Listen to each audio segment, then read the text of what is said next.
Astro பக்தி talk என்ற இந்த காணொளியிலே நாம் ஆவணி மாதத்தின் பலனை காண இருக்கிறோம். அனைத்து விதமான ராசிகளுக்கும் நல்லதொரு பலன் நமச்சிவாயத்தின் அருளால் கிடைக்கட்டும். வாழ்க வளத்துடன். வணக்கம் தனுசு ராசி அன்பர்களே, உங்கள் ராசிநாதன் உங்களை நேரடி பார்வையாக பார்த்து கொண்டிருக்கிற மாதம் இந்த மாதம்.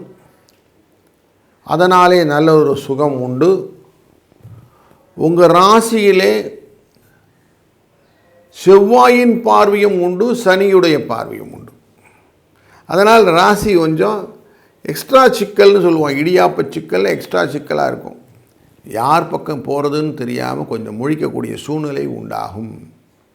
4ஆம் இடத்தில் இருக்கக்கூடிய சனி பார்வையில் பார்க்கிறதா, தொழில் ஸ்தானத்திலேருந்து பார்க்கக்கூடிய செவ்வாயின் பார்வையில் இருப்பதா, 7ஆம் இடத்தில் இருந்து பார்க்கக்கூடிய குருவின் பார்வையில் இருப்பதா அப்படின்னு பார்க்கும்போது இந்த 1, 4, 7, 10 அப்படிங்கிறது கேந்திரஸ்தானம். அப்படிங்கிறதுனால உங்கள் மனதிலே நீங்கள் நினைத்த காரியங்களை முடித்து கொள்ளக்கூடிய ஆவேசம் உங்களுக்கு வரும்.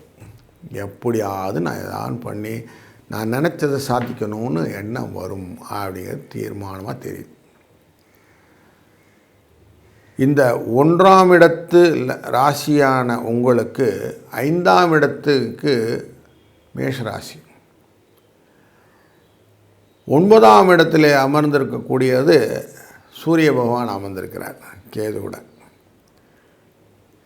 இந்த தொடர்பு அப்படின்னு போய் பார்க்கும்போது 1, 5க்குரியவன் அமர்ந்திருப்பது 10ஆம் இடத்துல அமர்ந்திருப்பதனாலே திரிகோணஸ்தானாதிபதியான இந்த செவ்வாய் அமர்ந்ததனாலே செலவுகள் கொஞ்சம் உண்டு தொழில் அடிப்படையிலே அப்படின்னு மனதில் கொள்ளுங்கள்.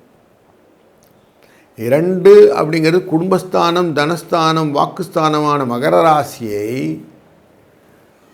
சுக்கிரனும் புதனும் பார்க்குறாங்க.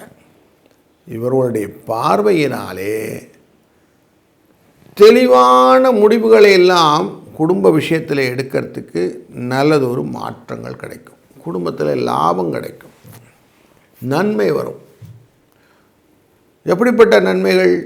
8ஆம் இடத்துலேருந்து பார்ப்பதனாலே கொஞ்சம் பயத்துடன் கூடிய நன்மைகள்.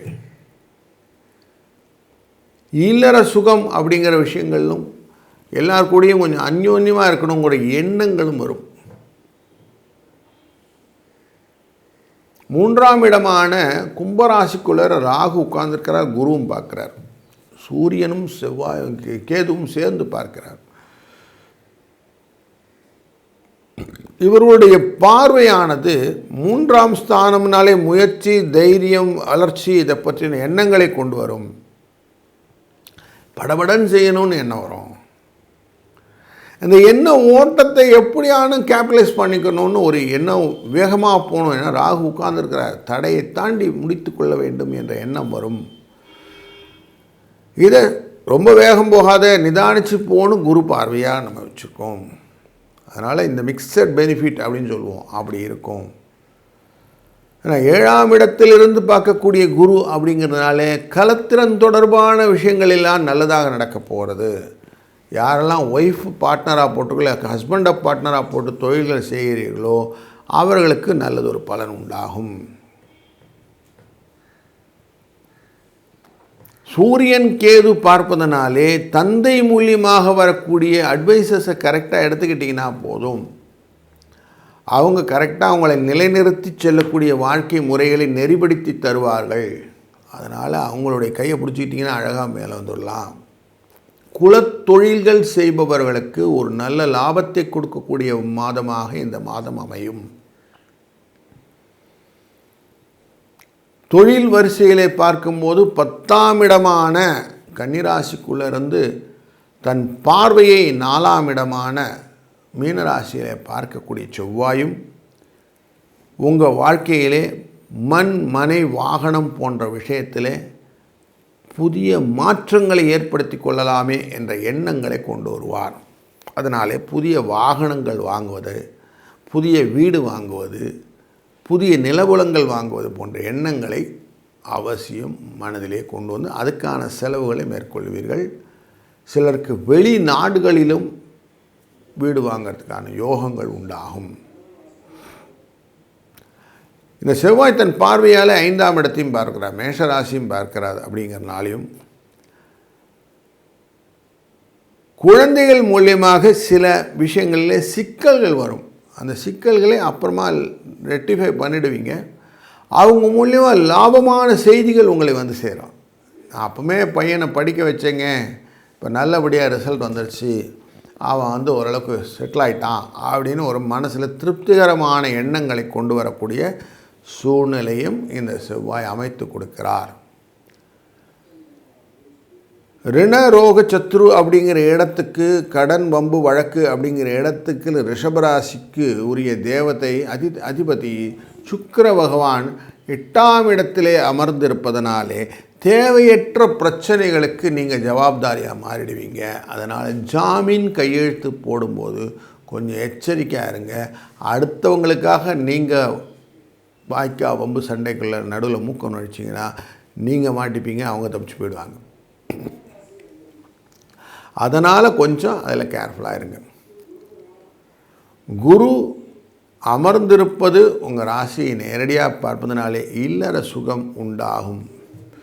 நல்லதொரு இணக்கமான சூழ்நிலை முதலீட்டு அன்பர்களுடன் இருக்கும். எந்த விஷயத்திலையும் நீங்கள் முதன்மைத்தன்மையை பயன்படுத்தி கொள்ளும்போது உங்கள் லைஃப்பில் நல்லா இருக்க முடியும். அப்போது கவர்மெண்ட் ரிலேட்டடான ஆக்டிவிட்டியிலெல்லாம், அதுவும் கோவில் நிர்வாகம் சம்பந்தப்பட்ட அன்பர்களுக்கு ஒரு நல்லதொரு ரெகக்னிஷன் இருக்கும். ட்ரஸ்டியாக கூப்பிட்டு உங்களுக்கு பாராட்டுதல்கள் கொடுக்கக்கூடிய சூழ்நிலை, பரிவட்டங்கள் கட்டி நீங்கள் விழாக்களை நடத்தக்கூடிய சூழ்நிலை, இப்படின்னு நல்லதொரு சூழ்நிலையெல்லாம் இந்த மாதத்தில் உங்களுக்கு கௌரவம் அப்படிங்கிற விஷயத்தை கொடுக்கும். அயன சயன போகமும் கௌரவ பதவியும், அரசியல் வாழ்க்கையில் இருப்பவர்களுக்கு அரசியல் செல்வாக்கும், உணவு தொழில் பத்திரிகை தொழில் இருப்பவர்களுக்கு ஒரு நல்ல ரெகக்னேஷனும் கிடைக்கக்கூடிய மாதம் இந்த மாதம்.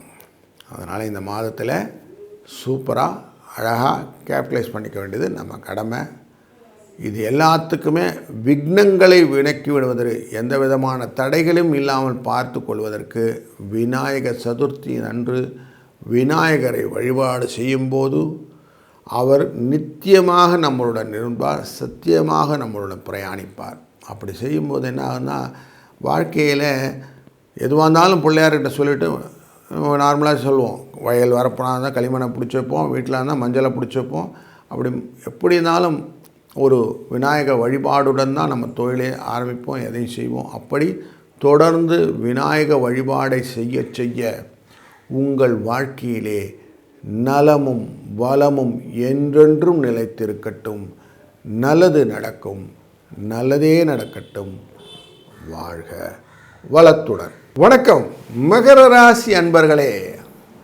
ஆவணி மாதம் உங்களுக்கு பலன் எப்படி இருக்க போகுதுன்னு பார்க்க போகிறோம். ஆடி மாதத்திலே நேரடியாக உங்களை பார்த்து கொண்டிருந்த சூரியன் இப்போ அஷ்டமம் அப்படிங்கிற சிம்மராசிக்குள்ளார போகிறார்.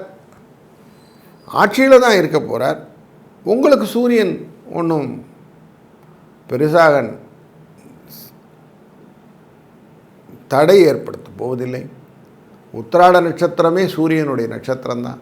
அதனால் உங்களுக்கு பரவாயில்லைங்க, அப்பாவுடைய அனுகிரகம் ஓரளவுக்கு இருக்குங்க அப்படிங்கிற மாதிரி தான் இருக்குது. 6ஆம் இடம் அப்படிங்கிற இடத்துல குரு அமர்ந்திருப்பது, அங்கிருந்து தன் பார்வையை 2ஆம் இடமான உங்கள் கும்பராசியை பார்க்கறது.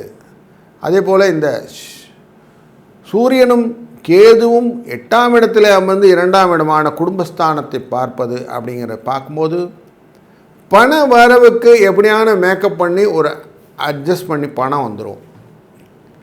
அகட விகடம் அப்படின்னு சொல்லுவோம். எப்படியான ஏதாவது பண்ணி பணம் வந்ததுக்கு வழி பண்ணிவிடுவீங்க. அதுக்கு ஒன்றும் குறைச்சல் இல்லை அப்படின்னு சொல்லிடலாம். சில இடத்துல யோசனைகள் தடைபடும்.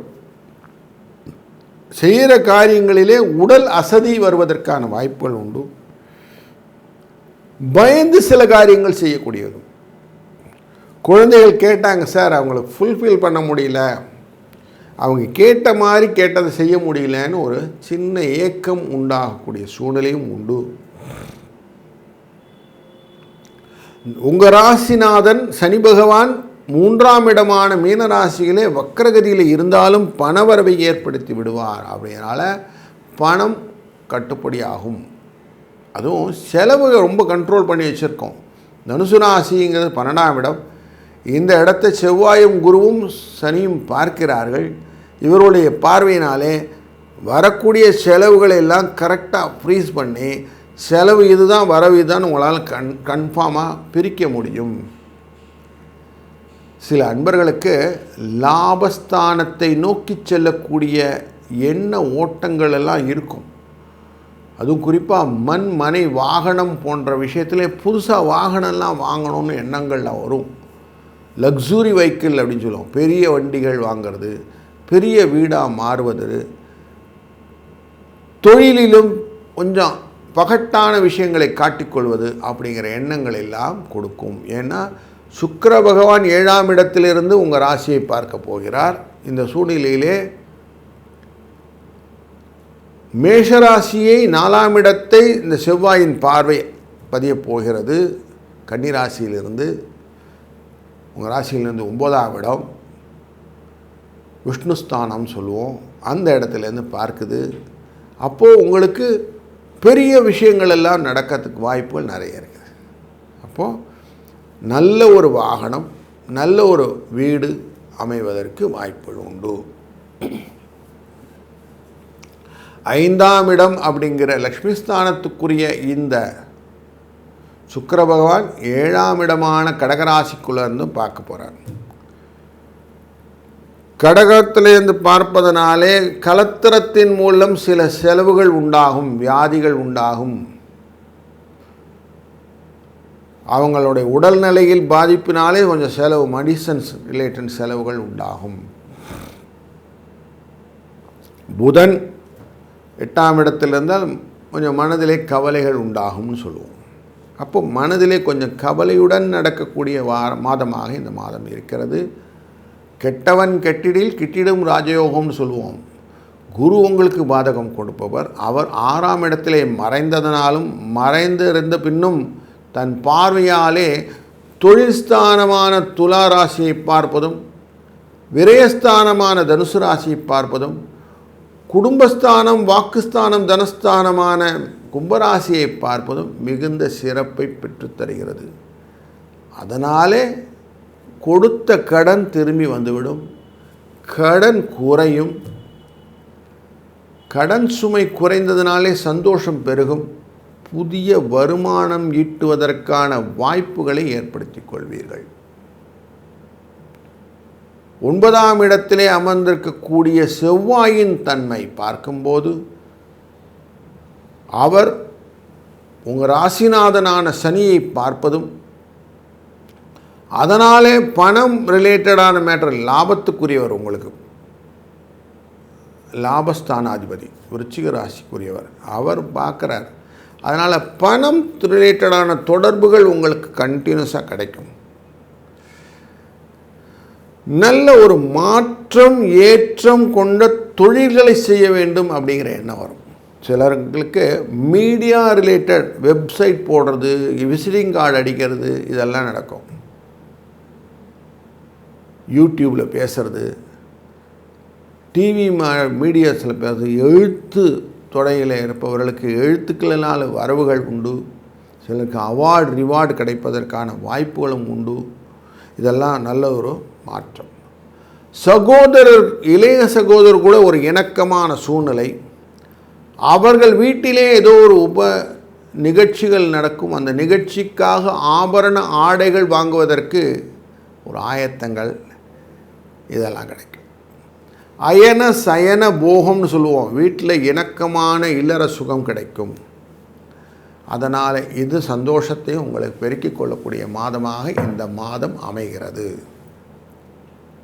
இந்த மாதத்தில் குறிப்பாக பணவரவு செலவை கட்டுப்படுத்தி ஜாஸ்தி இருக்கும். அதனால் செலவுக்கு மேலே பணம் இருக்கும், கொஞ்சம் சேமிக்க முடியும். முதலீட்டு ரிலேட்டடான விஷயங்களில் கொஞ்சம் இன்வெஸ்ட் பண்ண முடியும். ரிட்டர்ன் ஆஃப் பெனிஃபிட் அப்படிங்கிறது இன்சூரன்ஸ் ரிலேட்டடான இன்கம் உங்களுக்கு வந்து சேரத்துக்கு வாய்ப்புகள் உண்டு. நான் ஆர்டி போட்டிருந்தேன், எஃப்டி போட்டிருந்தேன், மெச்சூர் ஆகிடுச்சு சார் அப்படிங்கிற மாதிரி மெச்சூரிட்டி பெனிஃபிட்ஸ் வரக்கூடிய சூழ்நிலைகளும் இந்த மாதத்தில் இருக்கிறது. சிலருக்கு சீட்டெல்லாம் கட்டி முடிச்சிருப்பீங்க, அந்த சீட்டு முடிஞ்சிச்சு, அதனால் ஜுவல்ஸ் எல்லாம் வாங்கிக்கணும்னு ஒரு கம்பல்ஷன் இருக்கும் அப்படிங்கிறதும் இந்த மாதத்திலே உங்களுக்கு தெரிகிறது. இதெல்லாம் நல்ல ஒரு சுபிட்சத்தை கொடுக்க போகிறது. அதுபோல் திருமண தடைகள் நீங்கி புதிய திருமண வாய்ப்புகளுக்கு சத்திரத்தெல்லாம் புக் பண்ணுறதுக்கான செலவுகளும் உண்டாகும். வெளிநாட்டு பிரயாணங்கள், வர்த்தகங்கள் உங்களுக்கு லாபத்தை பெற்றுத்தரும். இப்படி நல்லது ஒரு காலகட்டங்கள் இந்த மாதத்திலே அமைவதனால் உங்கள் ராசியிலே பிள்ளையாரை வணங்கினா அவ்வளோ நல்லது நடக்கும். அதனால் விநாயக சதுர்த்தி அன்று விநாயகப் பெருமானை மனதால் நிஜத்திலும் நேரிலும் சென்று வழிபடும்போது அவரின் அருளாலே உங்கள் வாழ்க்கையிலே நலம் பலம் என்றென்றும் பெருகி உங்கள் குடும்பத்திலே எப்பொழுதும் அபண்டன்ட் அப்படின்னு சொல்லுவோம், குறைவில்லாத செல்வம், நிறைவான செல்வம், 16 செல்வம் பெற்று பெருவாழ் வாழ வேண்டும். நல்லது நடக்கும், நல்லதே நடக்கட்டும். வாழ்க வளத்துடன்.